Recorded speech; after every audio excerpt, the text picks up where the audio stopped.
Bonsoir à toutes et à tous, bienvenue dans Focus Africa. Voici les grands titres de ce lundi 13 octobre 2025. La main tendue de Kinshasa à Kigali, les Rwandais ne semblent pas prêts à réchauffer les relations avec la RDC. Économie, la Banque centrale du Congo resserre son contrôle sur les marchés du change.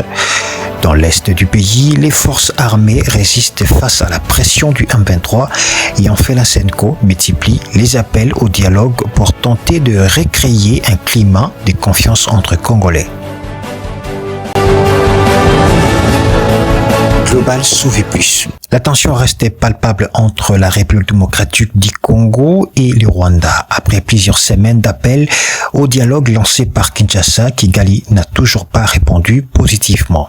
Le président Félix Tshisekedi avait tendu la main à son homologue Paul Kagame, espérant ouvrir la voie à une désescalade, mais du côté rwandais, les silences dominent officiellement. Kigali reste réservé d'un manque de confiance mutuelle et des divergences persistantes sur la situation à l'Est. Global sauver plus. Sur le terrain diplomatique, le partenaire régional multiplie les appels au calme mais sans grand effet. Pour beaucoup d'observateurs, les refus de cette main tendue pourraient retarder toute chance de règlement durable du conflit dans le Nord Kivu.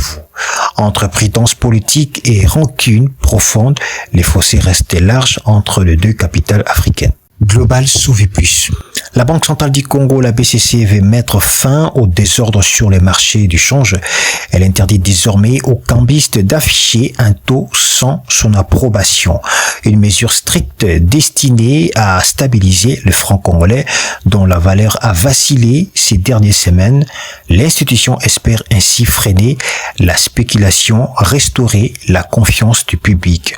Mais dans les rues de Kinshasa, les réactions sont contrastées. Certains cambistes parlent d'une mesure trop brutale. D'autres estiment que la BCC veut simplement répandre la main face à un marché devenu incontrôlable.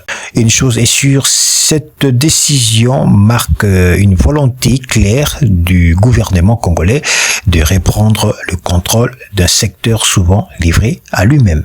Global sauver plus. Pendant ces temps, dans les montagnes du Nord Kivu, les affrontements se poursuivent. Les forces armées congolaises résistent toujours à la pression du M23 actif sur plusieurs axes stratégiques. Malgré les pertes, l'armée affirme tenir ses positions et défendre les zones clés. Les civils, eux, continuent de fuir, aggrave une crise humanitaire déjà critique. Le gouvernement accuse toujours le Rwanda de soutenir le mouvement rebelle, une accusation rejetée par Kigali, mais sur le terrain, la situation reste instable entre espoir de reprise et menace d'escalade. La population fatiguée par la guerre attend toujours des signes concrets d'un retour à la paix. Alors que le climat reste tendu, la SENCO, la Conférence épiscopale nationale du Congo, tente d'ouvrir une nouvelle voie. Les évêques catholiques appellent les dirigeants à privilégier la paix, la réconciliation et les dialogues sincères. Dans leur dernier communiqué, ils mettent en garde contre le risque de division nationale et rappellent que la paix ne peut naître que de la vérité et du pardon. L'Église catholique se positionne une fois encore comme dernier recours moral dans un pays où la méfiance domine. Un appel tendu par la population, mais encore ignoré par une partie de la classe politique. C'est la fin de cette édition de Focus Africa. Entre tensions diplomatiques, pression économique et quête de paix, la RDC avance pas à pas dans un contexte régional toujours incertain. Merci de nous avoir suivis.